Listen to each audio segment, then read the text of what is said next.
should do. So we decided we'd have dinner at an Panera Bread.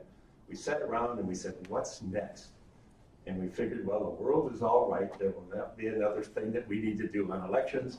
So let's work on issues, because there's a whole bunch of issues out there that we could see that really needed grassroots groups to go after. So we formed ourselves as the Northwest Suburbs. I think we called ourselves Progressives. Shortly after that, about 2 months later, Michelle and Barack Obama decided to organize a group called Organizing for Action. And it was designed to be non-political, but to work on issues across the country. So we were one of the first chapters that applied. And we got accepted, which was great. So we became the Northwest Suburbs Organizing for Action on our 3rd month. Since then, this group has had phenomenal growth. Today, in our primary area, which goes from Elk Grove all the way up to Lake Cook Road, from Barrington over to Wheeling, we have 5,000 members that we email to at least 10 times a month. Probably too much, people say. And then we have 4,500 members that are on the extended area that live just to the north of Lake Cook, in Lake County, over in Elgin, and then east to Deerfield. So it's quite a group. And so as you can probably tell, not all of those 5,000 people are here tonight. And that's because we are really a very large organization functioning on many levels. This is what we call our snowflake. At one time, it had 3 or 4 of these issues that we were working on. Today, we have 12 issues that we're working on, and some of those issues have sub-issue groups.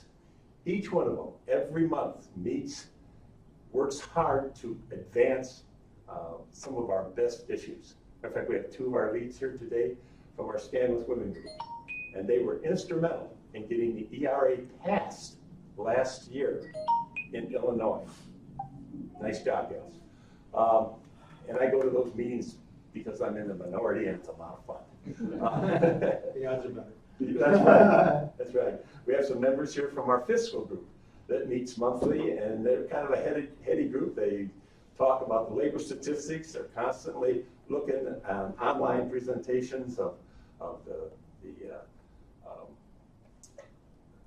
jobs reports that come out every month, the different economic reports. They really give us a basis for every one of our groups. So people that go to that come back to their groups and say, okay, here's what we've learned, and this is how it pertains to us. Keith is here. He is our lead for the ACA. The fiscal group had a meeting on the ACA, what the cost relevances were on the ACA about a year ago, just so that we all kind of knew where fact meant fiction. So really exciting time. So it's been cool. We've been on automatic pilot. We have 22 leads, all volunteers, all getting paid exactly the same, just in case you're wondering that you're underpaid, Terry. And many of those leads not only work on issues, but they work on our newsletters, they work on our Facebook, tweet storms, etc. So it's a great group. So we were thinking we were getting a little bored about December. And we got a call from Barack Obama, and he said, great news, you guys have done such a great job organizing and getting issues passed, but you all want to be involved in campaigning. So I'm going to give you a great opportunity. We're going to merge you with Eric Holder's group, the National Democratic Redistricting Association. And that has now happened. So officially now, we're working on a campaign for 3 years that is called All on the Line, which means if we don't get redistricting squared around across all the states, all these issues that we work so hard on every day and every month goes for naught. We need to have the voters the voters believe and think reflected now at the members of Congress, etc. And many of us know that, for example, on gun rights or gun violence prevention, etc., 70-some% of the people want stricter gun control. But to get that through the Senate, almost impossible. So we are really focusing on that. Now, to keep the support and the activism of all the teams that we have, we've joined with Indivisible. So we have two groups that we're representing now. Indivisible, and if you don't know Indivisible, watch Rachel Maddow on MSNBC. She plugs it about every month or so. There's 5,500 chapters, slightly bigger than OFA was. We had 300. So big move and powerful, and we're just enjoying the heck out of it right now. And we are now moving on to being part of All on the Line. Now, all of this growth happens because somebody says, I've got an idea. And so we turn to that person and we say, we respect what you're doing. We will empower what you're doing, and we'll help you organize. You will kick me in the butt. And tonight, Ed Spire is here, and he and Jim McGrath have organized a group called Restore Our Democracy. And it's one of our newest groups. This is the first organizational meeting of that. So give yourselves a big hand. And I told that, I said, you'll probably get about 6 people here. So I've been wrong again. All right, so I'm going to turn it over. Ed, thank you so much for taking this on, and have a great day. Thank you for your support. So I'm Ed Spire, along with Mike Barker and Jim McGrath over there by the door. We're starting this new project, another one of those leaves on the snowflake over there, dedicated to understanding how our democracy works and what we can do to strengthen our democracy so that it really works for us. Let me give you a little bit of background for myself and tell you why I'm standing up here right now. As Bill mentioned, we're all volunteers. We're all just doing this because we want to do it. Generally, every one of us has a reason, a background reason why they want to do it. I am an engineer. I'm a software engineer, and I've done a number of things in business. I started a couple of small businesses here in the Chicago area, and quite frankly, I learned a lot about competition in the free market. I learned how the motivation to build market share, to earn profit, to take it home to your wife and kids, and you have build a company drives people to build high quality products and services. It's competing with the other guy that made me build the stuff I built and improve it as much as I did. So after that, after getting a couple of small companies started, went down to Houston and helped get a large bundle company started, which was really great because the company I built here, 25 employees.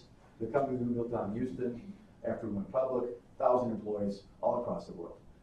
Once again, through competition, building software that really has good value for companies.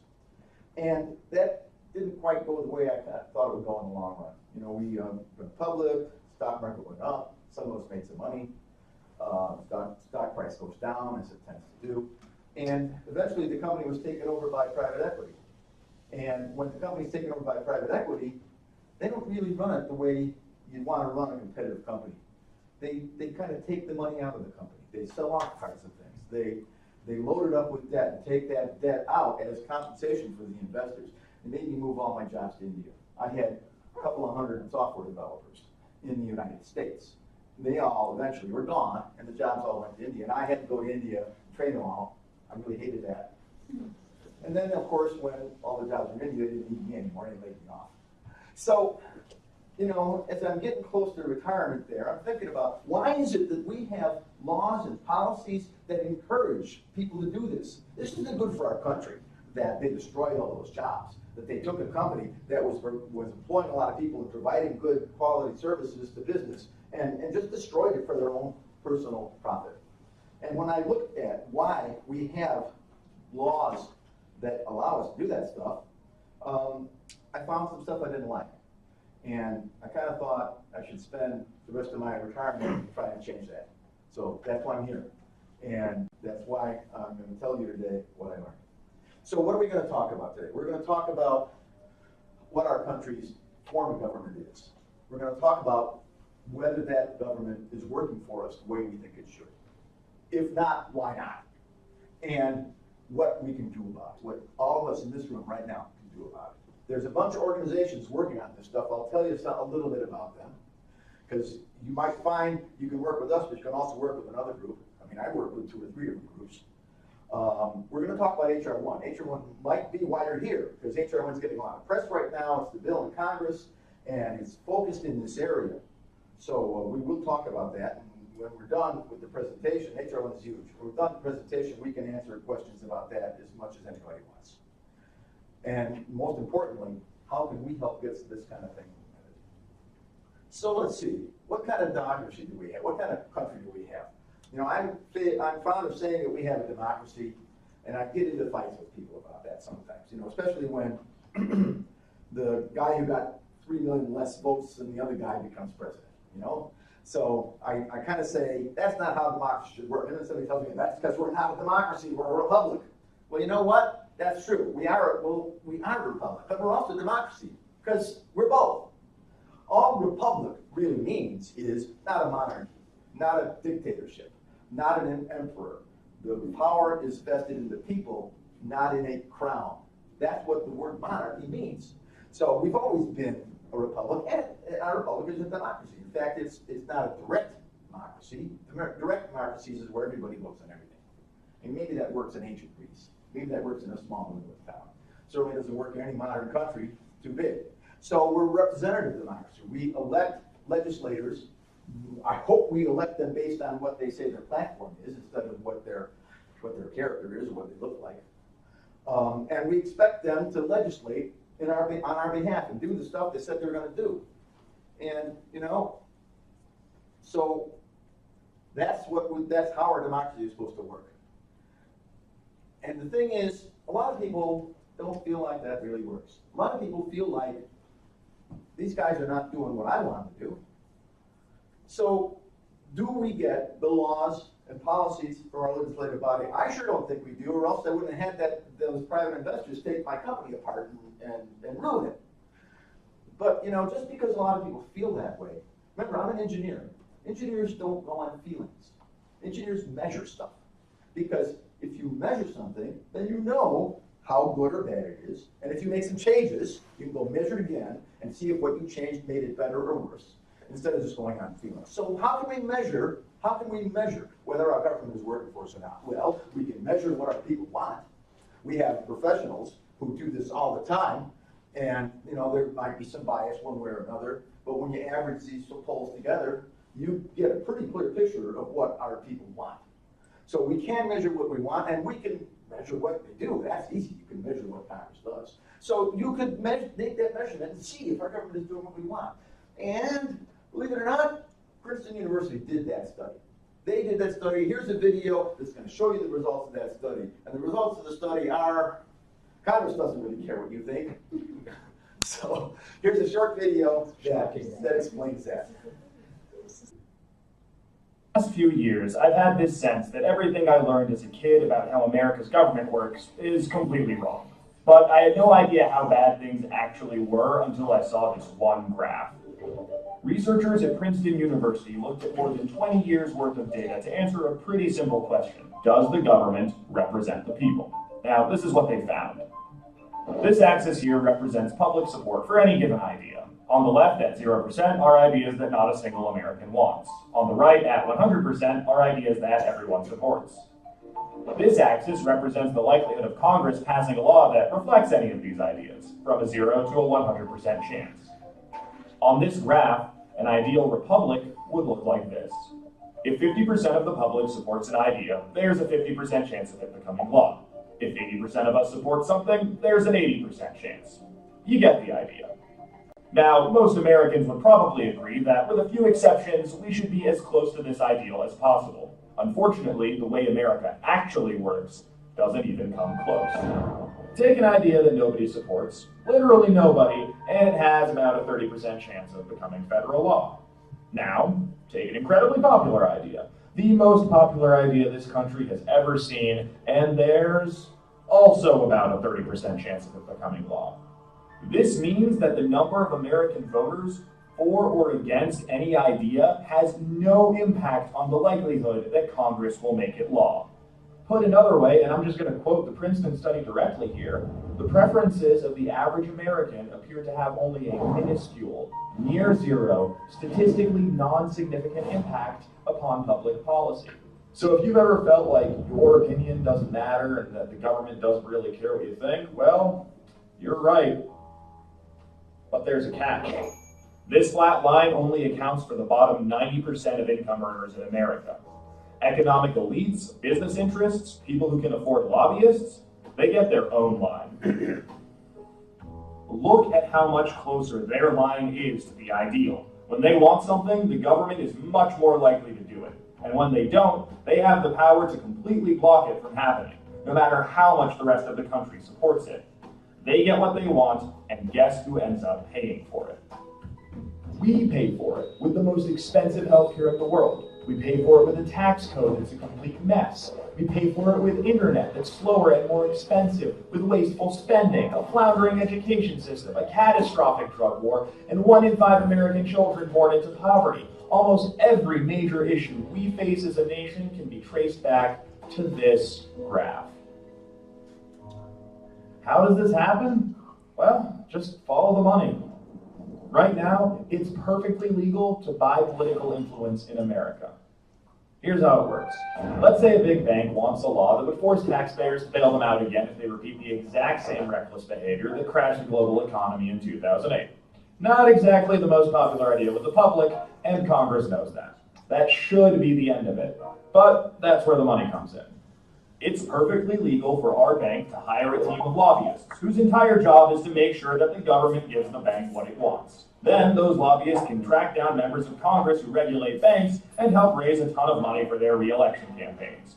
It's perfectly legal for those lobbyists to offer those same politicians million-dollar jobs at their lobbying firm. Then those lobbyists can literally write the language of this new bailout law themselves and hand it off to the politician they just buttered up with campaign money and lucrative job offers. And it's perfectly legal for those politicians to take the lobbyist written language and sneak it through Congress at the last second. So now you've got a law that greatly benefits the banks and the whole process can start over. This is how a bill becomes a law. A special interest hires some lobbyists. Those lobbyists collect campaign contributions, offer jobs, and then write the laws that Congress then passes to help those same special interests. This happens every day on every single issue with politicians of both parties. In the last 5 years alone, the 200 most politically active companies in the United States spent $5.8 billion influencing your government. Those same companies got $4.4 trillion in taxpayer support. And that's trillion, with a T. And that's just the top 200 companies. Never mind every other special interest, every union, every trade association, and every billionaire. Every single one of them can use their money to buy political influence. You know, there's this idea out there that this only became a problem after the Supreme Court Citizens United decision in 2010. But the data goes back almost 40 years, and the results are clear. Corruption is legal in America. And as long as it is, anyone who can spend money to buy political influence will. The solution here isn't rocket science. Make corruption illegal. We already know Congress won't do it. I mean, one look at this chart will tell you that. What we need is a plan that lets us go around Congress and do what the American people do best. Fix this mess ourselves. Well, good news. We have that plan and it's already working. Now that we've got the problem covered, let us show you how to be part of the solution. Every major problem we have in this country is tied back to that chart. Because people get what they pay for instead of what we vote for. And when he said it goes back 40 years, he's telling the truth. We know this is not just Citizens United. We know exactly when it started. I'm going to tell you when it started. We had a very idealistic president, John Kennedy, and he had a vision of how we could make this country a better country. And then he died, and his vice president, who was a great congressman, who really knew how to make things happen in Congress, was a Southern gentleman who implemented Kennedy's visions and passed civil rights legislation. He passed Medicare. He did a bunch of stuff that Kennedy would have done, and business didn't like it because it was cutting into their profits one way or another. And then when the next guy from the next party came along and he became president, business people thought he would undo some of that stuff, just the way Trump is trying to undo some of the stuff Obama did. But he didn't. He made it worse. He passed the EPA. And that's when business leaders, that is exactly what business leaders said. We can't trust either political party to look out for our interests. We got to do it ourselves. So that's when they started spending money on lobbying. It's really been going on more and more every year for the last 40 years. And there are a lot of ideas about what we can do about it. There's the talk of a constitutional limit to get rid of Citizens United. Not only is that really hard to do, it really doesn't solve the problem anyway, because that just means there's a little less money. There's still money. So we can do things through legislation. We can do things through laws. And we can hit, HR1 is one of these laws. We can hit voting rights, we can hit campaign finance, we can hit ethics legislation. Through laws, we can stop this cycle. And there's a second video here, another short video. Can you turn down the volume to show you that would work. I will. Thank you. Let me start it and then I'll turn the volume down. So here's a crazy thing. Almost everyone I know agrees that the government of the United States, the government of the most powerful nation on the face of the earth, is completely broken. And for most of us, it's really obvious why. Lobbyists write our laws, politicians are bought, and corruption is infecting every issue that's close to our hearts. But what's even crazier is that we've all convinced ourselves that there's nothing we can do about it. And that is one of the biggest and most dangerous lies in American politics. The problem isn't that corrupt politicians are breaking the law. The problem is that we don't even have laws for them to break. Right now, corruption is legal in America. And that is something we can fix. Here's exactly how we do it. Right now, it's perfectly legal for special interests to hand huge checks to the members of Congress who regulate them. It's perfectly legal for those same members of Congress to pass laws to help out lobbyists who offer them a cushy job when they leave office. And that's just the tip of the iceberg.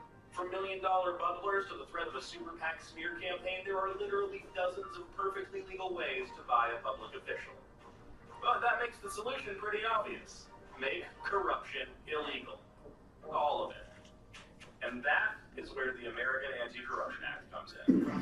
It introduces a strict set of ethical standards. So if you're an elected official on, say, the Senate Banking Committee, you can't take donations from banking lobbyists. It mandates full transparency so the American people know exactly who's trying to buy our elected officials. It changes how elections are funded so clean candidates can win without selling out to special interests. And it does all of this while protecting the people's right to free speech. That's because the act was written by top constitutional scholars, conservative and liberal alike, to stand up to the toughest scrutiny. You can read the full text of the act at anticorruptionact.org. And speaking of the Constitution, let's talk about a little Supreme Court ruling called Citizens United. Here's the thing. While a constitutional amendment to overturn Citizens United would help clamp down on those shady groups with names like Americans for Freedom and Jobs and For Freedom, it wouldn't fix any of the problems we talked about before. You could pass that amendment tomorrow and the bribery, the extortion, the conflicts of interest, all of it would still be legal. But in a weird way, that's actually good news, because it means we can solve a huge part of this problem with a plain old law. The question is, how do we get it passed? That is the question. How do we get it passed? Not the wrong way. So there's lots of organizations working on how to get this kind of stuff passed. Some of them are different, they have different goals, they have different methods, so somewhat disjointed. There's groups like Indivisible that we are now a part of. There's League of Women Voters that's been around forever. There's People for the American Way that work on a number of issues. Then there are a few groups that are really tightly focused on just this problem. Common Cause is one that is focusing right now primarily on ranked choice voting. But groups like American Promise are working on an amendment, a constitutional amendment through the congressional pathway. Groups like the Wolf Pack says, well, we know that Congress never do that. They're working on a constitutional amendment through a convention of states. Represent Us, the people that produce these films you saw, are working on doing this by starting at a lower level, at the state level. And frankly, I think that's the best approach, which is why I'm using their videos to show this problem to you. And that American Anti-Corruption Act that Representative us put together, at this point, that's pretty much been replaced by H.R. 1 that the Democrats have introduced in Congress. So let's talk a little bit about H.R. 1. I'm not going to talk a lot about it right now because it's enormous. If I went through all the details of H.R. 1, it would take us 4 hours. But I got all the details in here. So if you have any questions about H.R. 1, we can answer them. And I got a lot of slides at the end of the presentation that talk about it. But it's got 3 major sections. It's got a section on voting rights with 3 subsections on access to ballots, on election integrity, and on election security. Gerrymandering is one of the things that's in there, but it's really a small part of H.R. 1. It's got a second section on campaign finance. And the interesting thing here is that I've heard some people say, we don't want to be giving taxpayer money to politicians. Let them raise their own money. But that's the problem. The problem is when politicians have to spend all their time raising money, and then they feel beholden to the guys that they raised the money, that gave them the money, that's where a lot of the problems come from. So if we publicly funded these elections, we can get away from some of those problems. And then there's a whole section on ethics, which is a lot of the focus of the stuff you just saw about not taking contributions from people you're trying to raise for. And it's out there, we can read the whole thing if you like. But how do we get it implemented? We can't get it implemented through Congress. H.R. 1 isn't going to get implemented. I mean, the House passed it, the Senate's not even going to vote on it. Partisan politics at the national level is going to get in the way of implementing H.R. 1. But that doesn't mean that we can't do parts of it at another level. We could take pieces of H.R. 1 and implement them at lower levels. And now the next question is, well, what good is that? Why would implementing these things at a lower level solve our problem? So I got one more short video about that. So first of all, the U.S. Constitution gives states sole control over how elections are run, even federal elections. So when we fix gerrymandering or election laws, that fixes the federal election in each state. That means that by going state by state, we have an immediate impact on how we elect Congress and how we hold them accountable. But there's more, and that brings us to our second line. This line is from a Bloomberg News study. It finds that throughout American history, passing state laws leads to federal victory. Let me show you what I mean. This chart shows the number of states over time that pass laws giving women the right to vote. When it hits the right side of the chart, that's the federal victory. Okay, now I want you to watch the blue line. We're going to do this again with interracial marriage. There were a few states in the Northeast that made it legal decades, centuries go by, and we hit this blue line where all of a sudden there's a rush of activity, which leads pretty quickly to federal passage. So here we are again with same-sex marriage. One state, Massachusetts, for many years. A couple decades later, we hit that blue line, a jump in state activity and federal passage. This isn't about these issues. This is about a winning political strategy. The crucial finding in the Bloomberg study is that a key event, often a court decision or a grassroots campaign reaching maturity, triggers a rush of state activity that ultimately leads to a change in federal law. So a grassroots activity that reaches maturity, that's what we need here. We need the citizens of this country to demand this stuff, and we need to start at our own levels. We need to start here in Illinois. We need to start with our cities, our counties, our state. And we can take pieces of H.R. 1 and we can implement them here. We can try and help influence the states around us. One of the reasons I like the Represent Us is they run phone banking to other states. And it doesn't help for me to call a representative in Wisconsin and ask him to do something because he doesn't care about me. But if I call citizens in Wisconsin and I say, would you please get your state to pass the same gun laws so that we stop getting people bringing guns to Chicago from Wisconsin, that can help because then some of them will, in fact, try and get some laws passed in Wisconsin. So we can do some things in our state, we can help surrounding states, and we can build success for our country piece by piece by taking parts of H.R. 1. Now, what parts will we take here? What's right for Illinois? we're in pretty decent shape on voting. But we could use campaign finance reform. We just had the biggest gubernatorial election by money ever, where 2 billionaires duking it out. We sure could use that. We could use ethics reform. How many ex-governors went to jail in this state? These are areas where we can do something. We can do something about elections. We can do something about elections. Suppose we passed a law that says, you want to run for president in this state, you got to release your tax returns. Now, we could do that.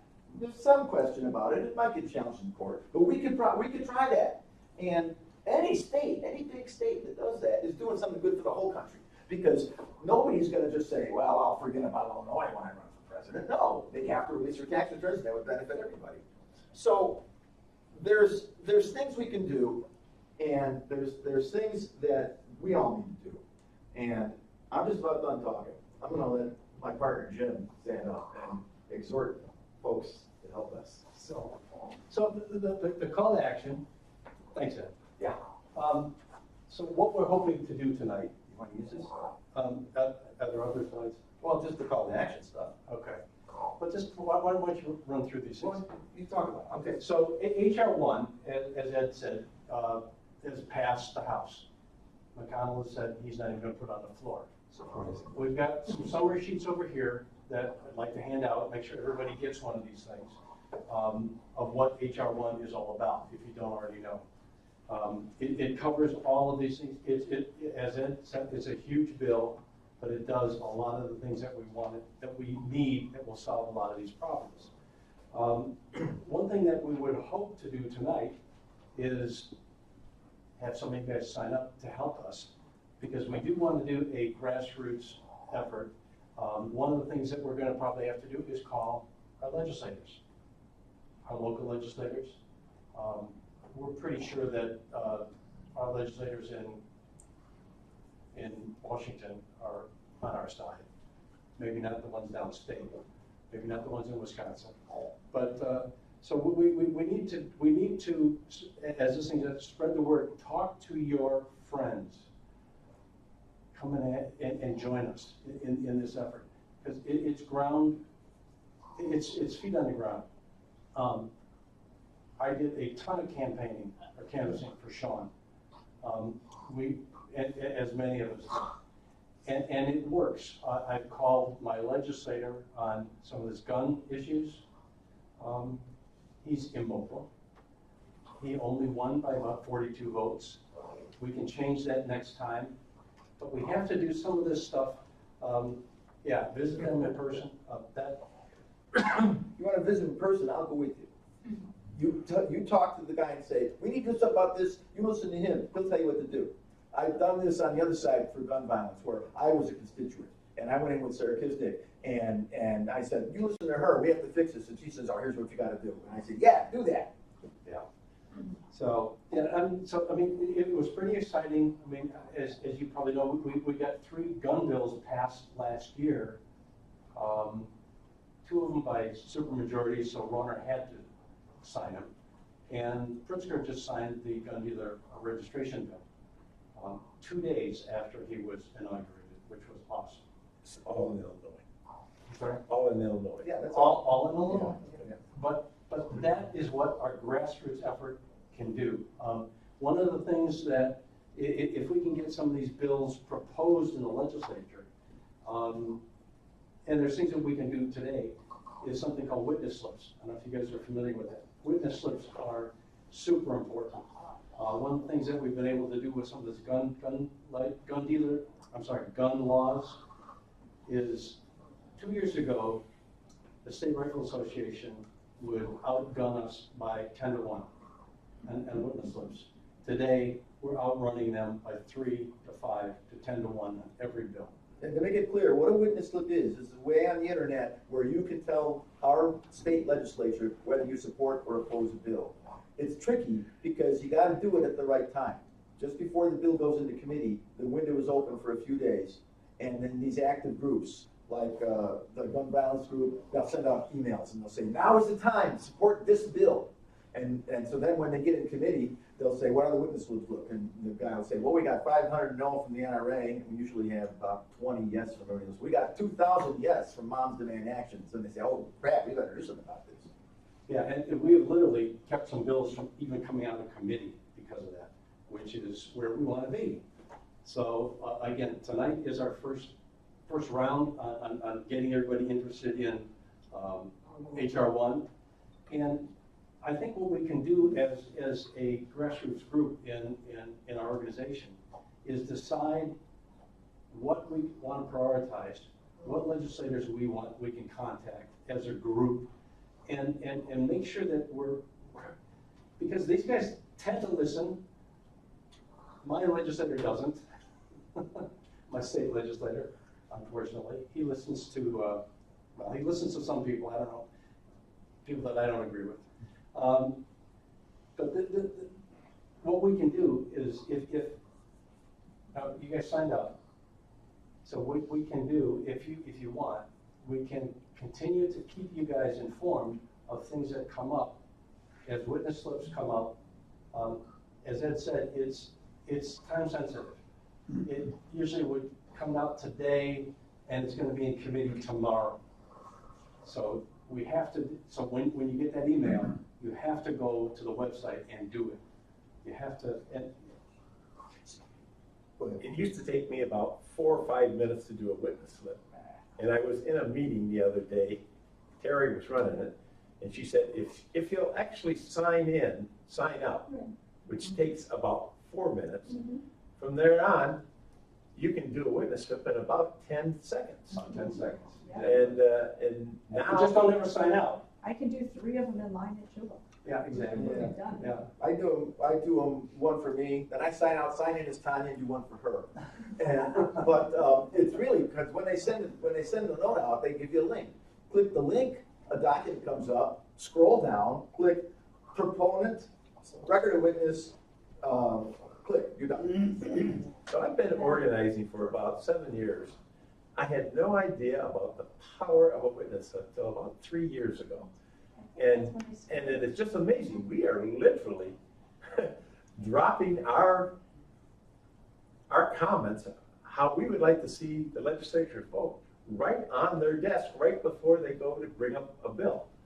And Illinois is kind of unique in that, right? That's right. I don't know any other state that does this. I mean, this is just powerful stuff. So And just great. because you filled out a witness slip on one bill doesn't mean you won't have to fill it out again on that Exactly. same bill. You want to explain? That's a good point, because there's a couple of these issues that have come up in the last couple of weeks. I did them like 2 weeks ago. I had to do them again this week because they're going back to committee. So, you know, don't say I did it. Yeah, Jim? I have a personal story of success for witness slips. My daughter has Lyme disease. She contracted it 3 years ago. The physicians in this state were opposing treatment for Lyme disease. So I contacted a woman who's had Lyme disease for 20 years. We got on a witness slip program, sent it to the legislature. I got a copy of all the email addresses of senators and representatives down state. It passed overwhelmingly. That's great. It was just the power of the witness slip that really pushed it through. So next question. Does everybody know who your state representative and state senator is? I had lunch with a former colleague. I told him what I was doing. And I said, I asked him, I said, who's your state representative? I don't know. How about your state senator? I don't know. I said, we just had an election. Who did you vote for? I don't know. I mean, so one of the benefits, I think, of participating in something like this is you will get to know that kind of information. And we will make sure that you, as Bill said, there's a lot of emails that go out. Actually, that was the point I was going to raise, is that there are too many emails that go out.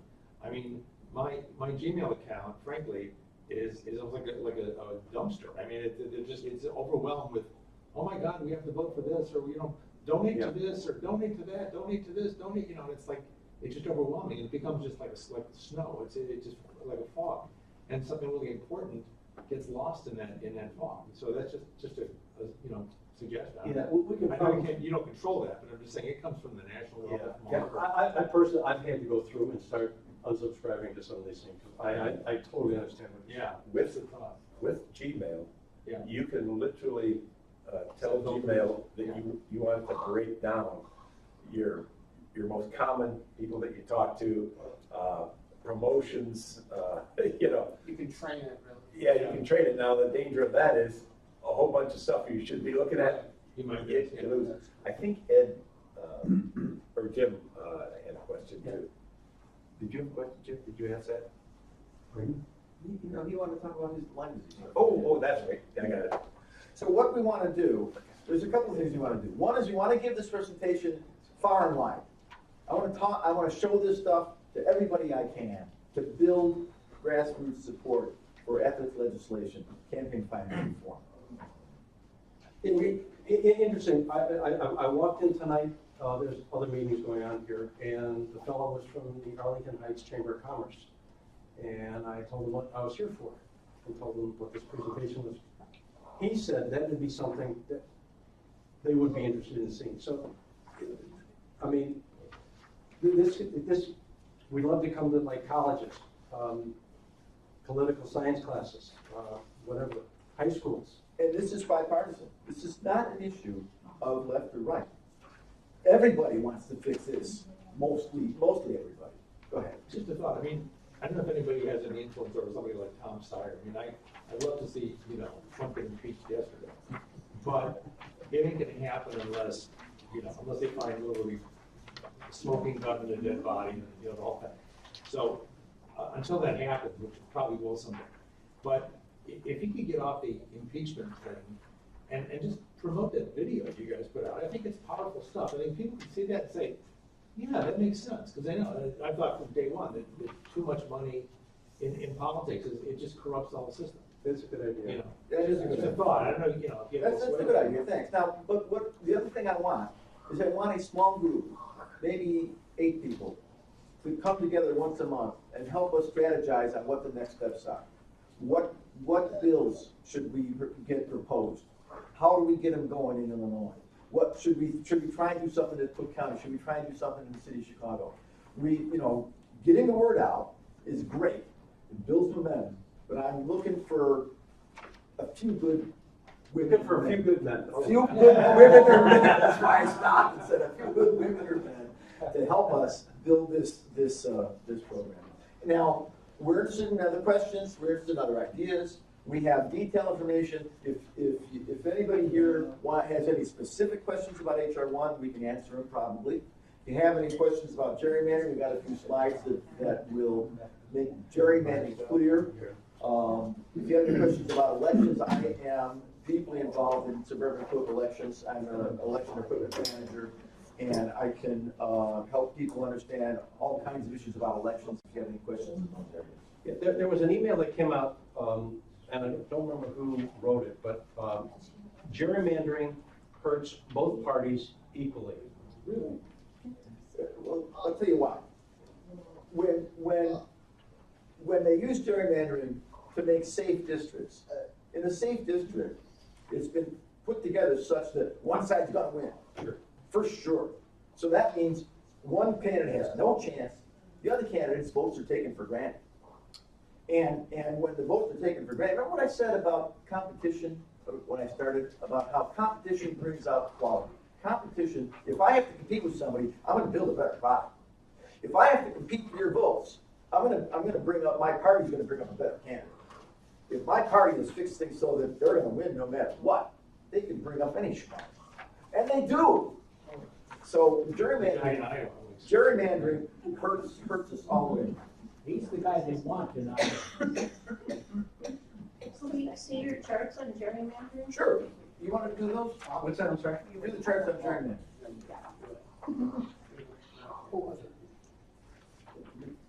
Back here to gerrymandering. Oh, yeah. Cool. Well, so what Ed has got up here is if these are the blue districts and those are the red districts, if you would have a vote, and it would be equally represented, 60% would be blue, 40% would be red. But because of gerrymandering, if they do this, what do you see? Every district goes blue. Same number of people. If it's gerrymandered this way, now all of a sudden 3 red districts and 2 blue. Rachel Maddow had a thing about that, where basically in order to get, like they showed, she gave some examples of like where a particular state had 60% of the votes and ended up with like 35 or 40% of the delegates. Yeah. I mean, things like that. So this is another thing we measured, and the way we measure it is by comparing percent of vote, percent of seats. This is good data. So, you know, back here, the vote was 60% blues, Right. but, and 40% red. But if it's gerrymandered such that red gets no seats, that's a 40% seat gap. Red should have gotten 40% of those seats, they didn't. It's 40% seat gap in favor of blue. If the other guy does the redistricting, so he gets 3 red and 2 blue districts, then instead of 60% blue, 40% red, you got 60% red, 40% blue. That's a 20% seat gap in the other direction. So It is still a political process to draw those lines, though, isn't it? It depends on the state. Pardon me? It depends on the state. In our state, it's a political process. The guy running the government at the time of redistricting draws the lines. That's not the way it's done. Isn't there a bill or a Right now, we have 2 in bills. front of the Supreme Court to discuss this very issue? I think there is there's probably some case at the Supreme Court where somebody has said in the past, I think the court's decision in the past is that you can't gerrymander to deprive people of voting rights based on their race. But you can do it based on politics. You can. This kind of thing is legal if it's Republicans versus Democrats, and that's being challenged. I think though you're right, that I think they combined 2 Supreme Court cases at the end of last year. There are 2 cases. I think there was North Carolina. It got a lot of press And because Maryland there or was a something like that. mathematical formula proposed that would ensure the integrity of. Well, some states do this process using a citizens committee, which is balanced between both parties and some independents. So gerrymandering is part of this. The all on the line is focused on gerrymandering, and what they're hoping to do is to set up a commission, an independent commission in each state. The Republicans, Democrats, whatever, will not do it. It would be an independent commission. Now, how independent can it be? It's interesting, you know, we're OFA is a fairly progressive group. These issues we believe are apolitical, but you know, we know a lot of Democrats, we know a lot of Democratic leaders, and when we start talking about gerrymandering, they tell us, shut up, gerrymandering is helping us in this state. So, you know, so we have to do this even though the political leaders in our state don't want to do it. There's bills right now in the House and Senate, and Legal and Voters, there's a group called Change Illinois, which is promoting this stuff. And they're ready to send out witness slip notices when the bills come up. Every Republican Illinois congressman is in favor of this. And the new Democrats, the ones like I can't remember her name, but there's new ones out in Lombard that we helped put in. All the new ones are in favor of it too, because they're not just deeply into the political system yet.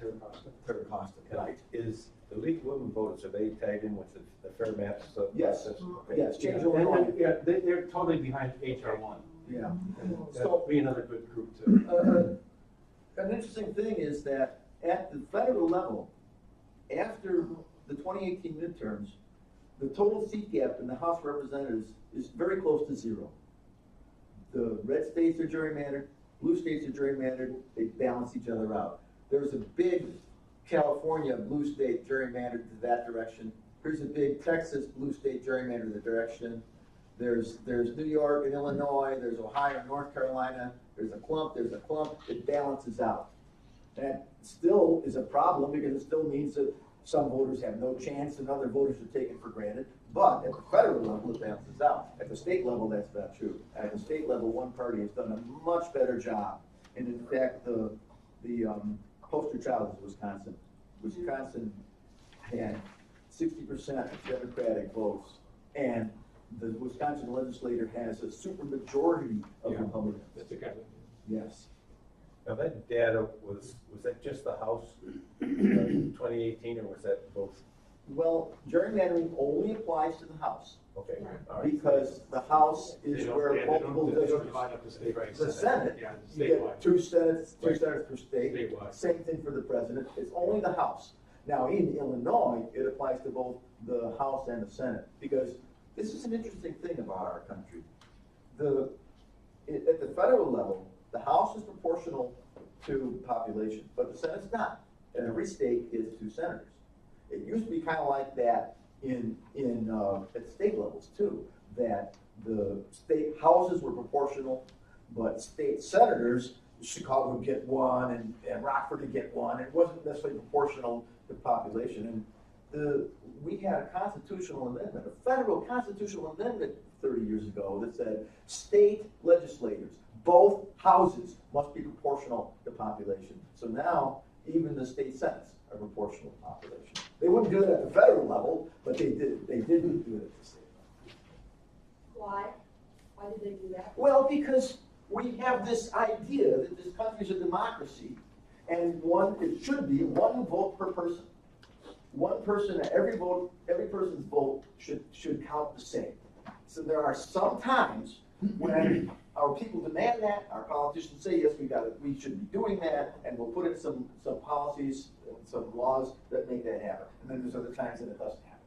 Well, with the Senate though, having two senators, regardless if you have 50,000 people in the state, if you got 50 million, that was historically because the 13 colonies and that's where they got the black slaves were considered 3/5 of a person when it came to counting for Congress, but There that's are where all that history comes from. That's right. There are historical reasons. Right, we went exactly. to a presentation the other day by a prof from Northwestern Right. who showed us the history Yeah. of why our country isn't as good a democracy as we'd like it to be. Right.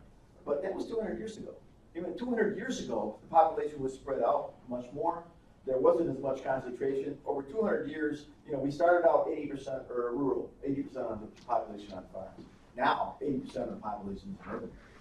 It's a vastly different country than it was 200 years ago. But his point, not to I don't want to get into the weeds on that, but I went to that presentation too, and his point when he was discussing that was that our federal government was structured in the way it is to protect elite interests, and his point was that as societies become more industrialized and create more wealth, there's a greater disparity, there's a greater inequality. And if anything, when you're saying, well, we're much different than today than we were in the 1780s, which is obviously certainly true.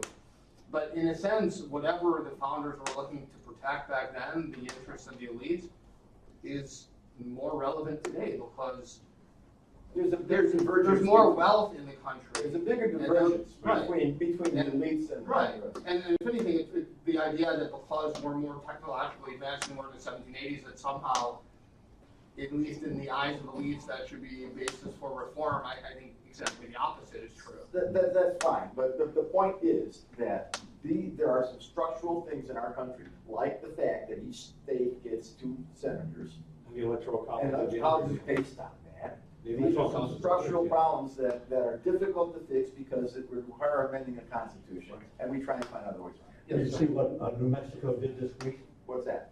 They passed a law to go for the popular vote. In other words, it looks Sure. like we are eliminating Well, state by state let- the electoral college. Let me address that. First of all, if we wanted to get rid of the electoral college, strictly speaking, you gotta pass an amendment to the Constitution, which is very difficult. But there is another way we're working on doing it. It's called the National Popular Vote Interstate Compact. Here's how NPVA works. When a state commits themselves, first of all, you understand that the Constitution and federal law say nothing about how a state must allocate its electoral college votes.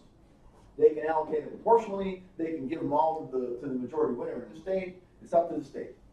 So NPVIC says, I as a state, Illinois as a state, will agree that we will allocate all our electoral college votes not based on what happens in Illinois at all, but based on the national popular vote. No. Now, this doesn't go into effect until enough states have committed to it that it counts for 207 electoral votes. We are at 186. That's right. Illinois is in this already, and states are joining. I think it'll be maybe a couple of decades before we get all the states we need, and we won't get all the states we need until population shifts concentrate enough people in the right number of states. But once we have enough states, then the popular vote will predict the result in electoral college. Now, the problem with that is it's temporary. A state could drop out. So it would be better to do something else. And the League of Women Voters is pushing very hard for the amendment. And I said to them, amendment's going to take forever. And they said, so what? We still have to try and do it. And she's got a point, because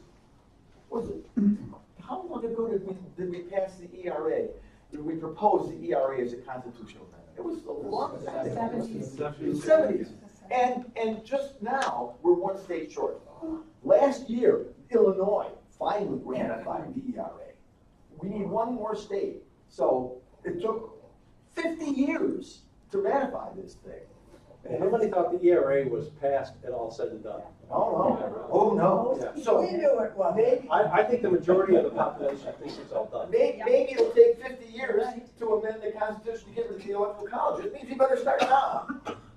So there's reason to do NPVIC, and there's reason to shoot for the real solution as well. When we were at the thing with the Northwestern University prof, he had some of his students there. And when we're talking about structural problems, the student says, look, why don't we just start over? Write a new constitution. And the prof said, see, that's the answer to all our problems. And it probably is, but it's really, really hard to do. You guys are going to have to do this. Yeah, we gotta be careful, we end up with what Illinois got when we did it.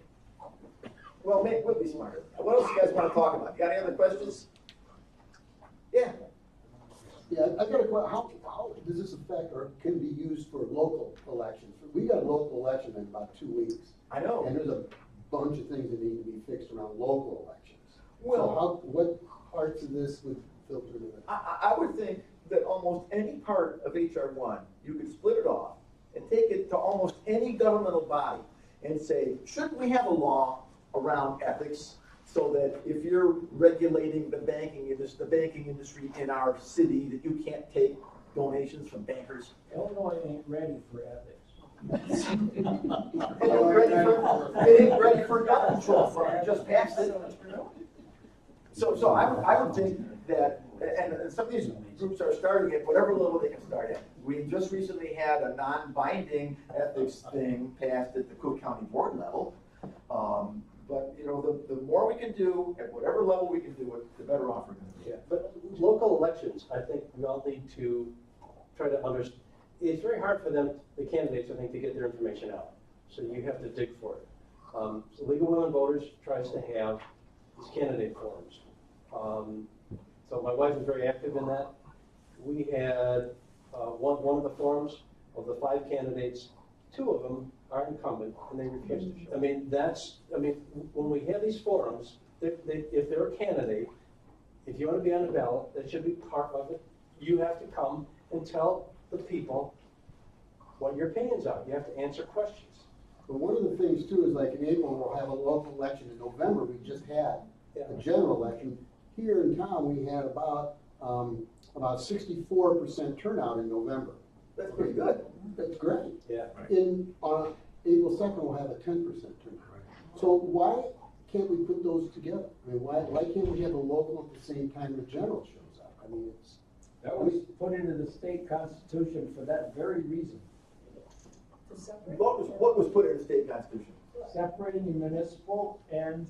And why did they want to do it? What was their logic? To reduce participation. Okay, so what he just said is that the politicians have rigged it so that they disempower the voters. So you originally had elections on Tuesdays, so the most inconvenient day to do anything. Right. And just not when it was created. Now, just to make a comment, the League of Women Voters is hosting in Arlington Heights trustee board, library board, and art board forum this Saturday morning, right here, not this room, but the big room over here, from 9:30 to 1 o'clock. And that should be a real good one, because they do a nice job on that. But we gotta get people out to vote, you know. Well, you know, speaking of voting, I think HR 1 sounds terrific. I'd love to see it pass. I think, you know, we all know it's gonna die in the Senate. It's not gonna be brought up in the Senate. It seems to me that the only chance for something like that getting through into law would be, and then of course, you know, Trump would never sign it anyway, but the only way to do that would be in the 2020 election.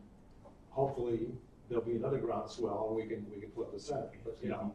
So here's how we use HR 1. Okay. We know it's not gonna pass. Right, of course. Okay, when we have candidates in 2020, we hold their feet to the fire.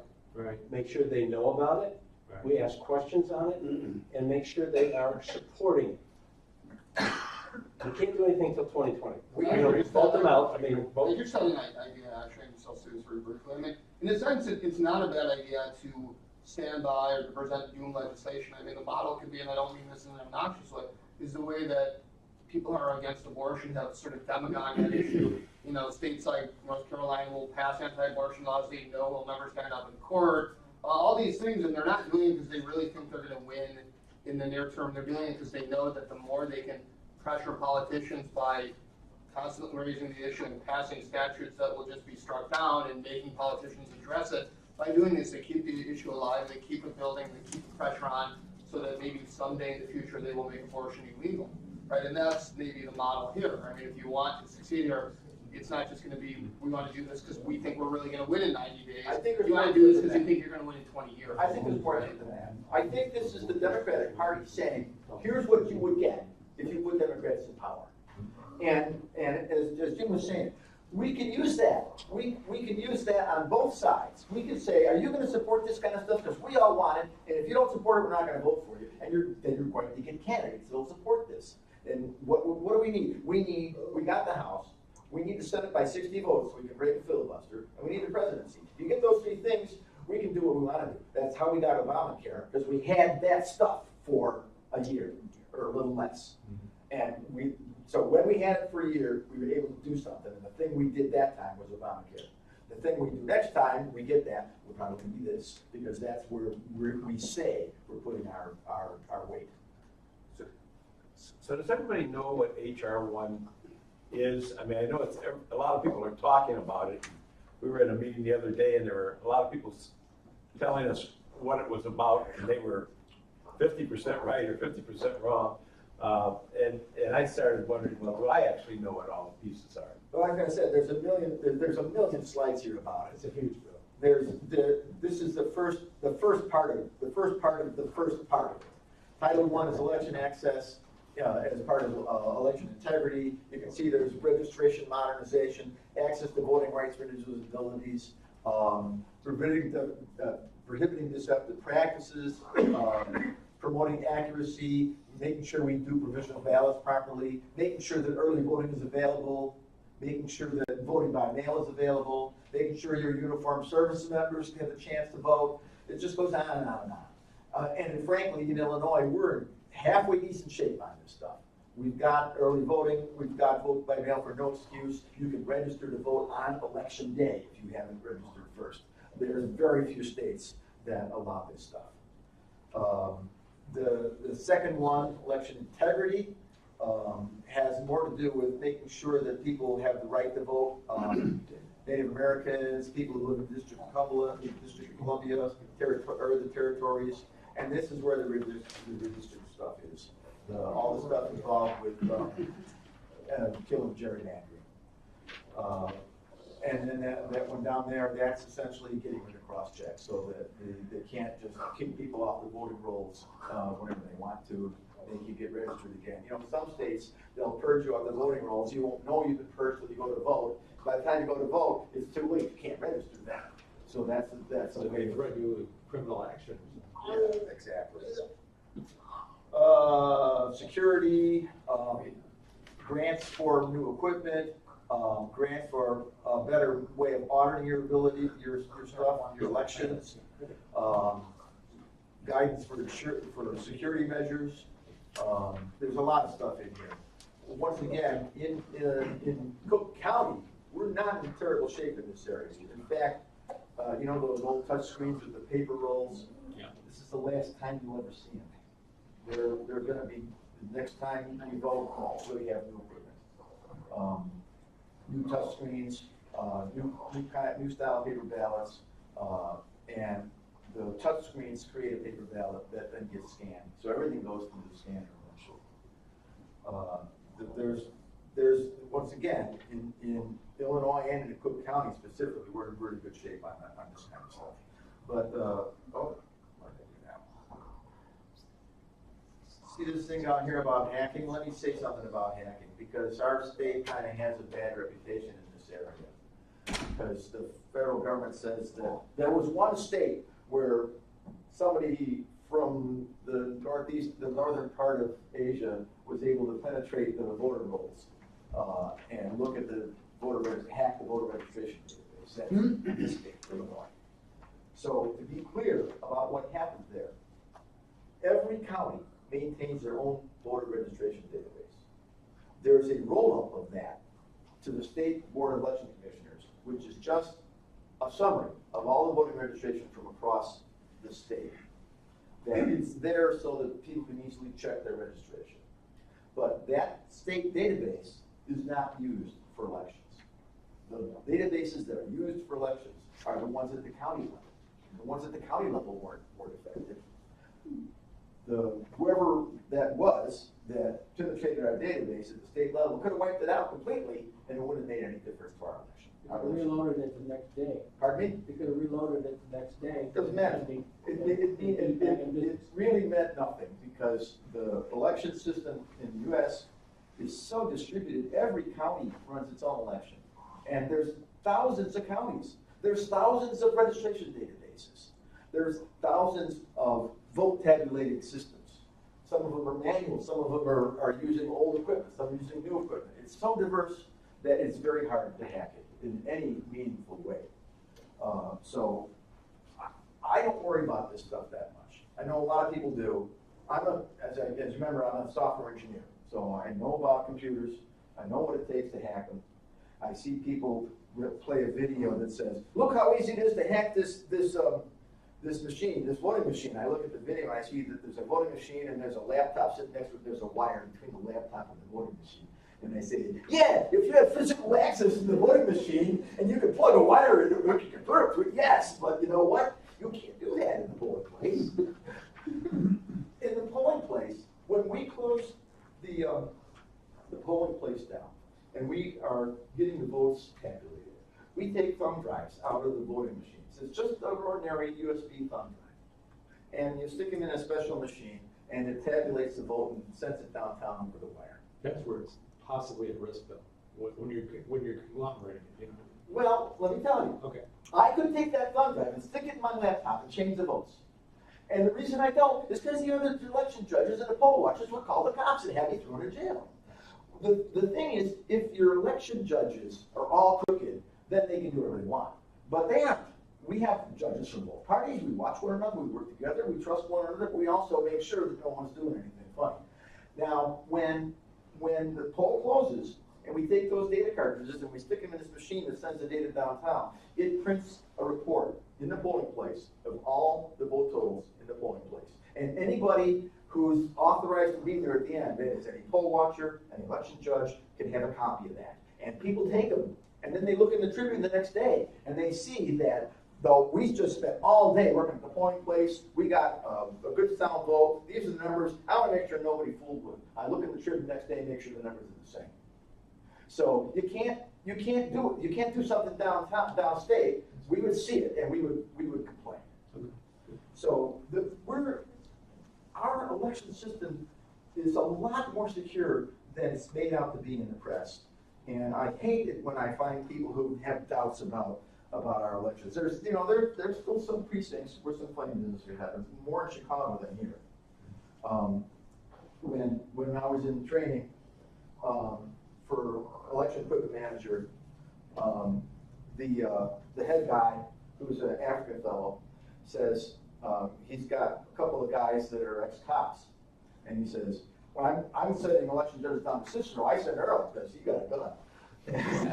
So There are some places where sometimes some people try and do some funny things. We were told specifically this time that when a person comes in and needs help to vote, he's got bad eyesight or he can't touch the screen, who can help him? And the answer is, well, 2 election judges can help him, 1 from each party. Or if they come in with a family member or a close friend. But who can't help him? A poll watcher can't help him. A candidate can't help him. And if somebody comes in with 20 people, he's going to help all of them. No, you can't do that either.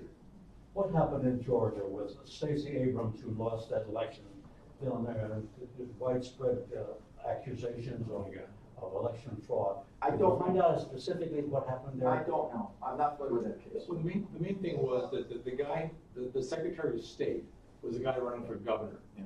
So it's literally like the umpire also owns the team or something like that. He was rigging this whole thing from day one, and suppressing the vote in every way possible. It was horrific. They were purging candidates. Purging to the left and right. Purging voters. Oh, yeah, absolutely. I like to purge some candidates. Yeah, no, here you go. So what's the big fuss from Russia? That they're hacking our system? Well, Are they hacking it nationally? Are they? No, the things that the Russians or other people outside our country are doing are not so much actually affecting our voting system. Yeah. More than that, they're affecting our minds by planting lies about people, That's right. by creating turmoil, by helping to turn us against each other. Yeah. That is why they're doing it. And they're doing it because they favor one candidate over another. They figure this guy's going to be better for me, that woman's going to be worse for me. Let's try and arrange things so that he wins. The one thing they didn't have, was who do we need to target? Who's the specific kind of voters that we need to target? Well, the Russians didn't have that good intelligence. You want that? No, but that's what Paul Manafort did. Yes. That's my point. Yes. That was the link. Go ahead, tell them what that Well, did. well, the point being that the Russians were able to create all kinds of fake personas. I mean, they went to unbelievable lengths. Yeah. So you would think, gee, here's another American just like me, and he says, wow, this guy's a crook, and this Democrat's no good, and this. But Trump. Let's make it clear what Manafort did. Yeah. You see Gallup and Pew polls that say so much percentage for this, so much percentage for that. Those aren't the kinds of polls that the political parties commission. The political parties spend oodles of money to produce very fine-grained polls to say, Down in the household. in this neighborhood, Yeah. this is the feeling. But in that neighborhood, it's different.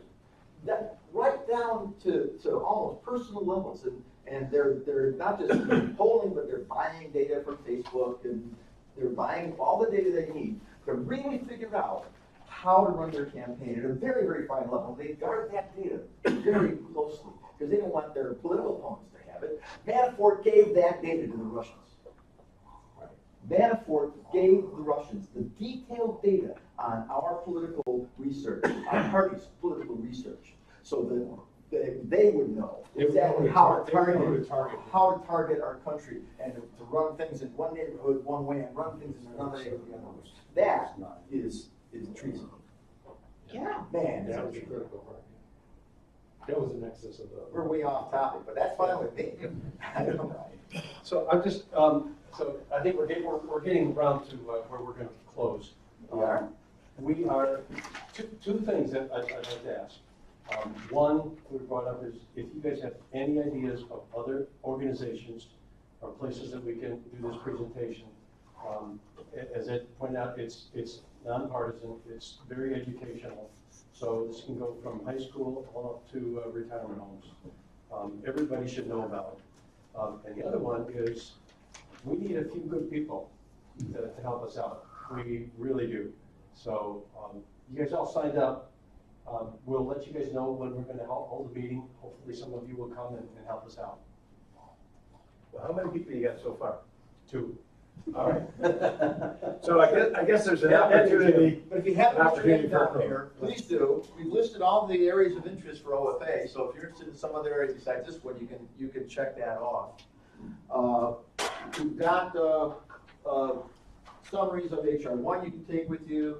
we've got this flyer here, which reminds you what we talked about today, reminds you what the call to action is, tells you how you can get in touch with us if you're hot to trot and you want to get going right away. So we're ready.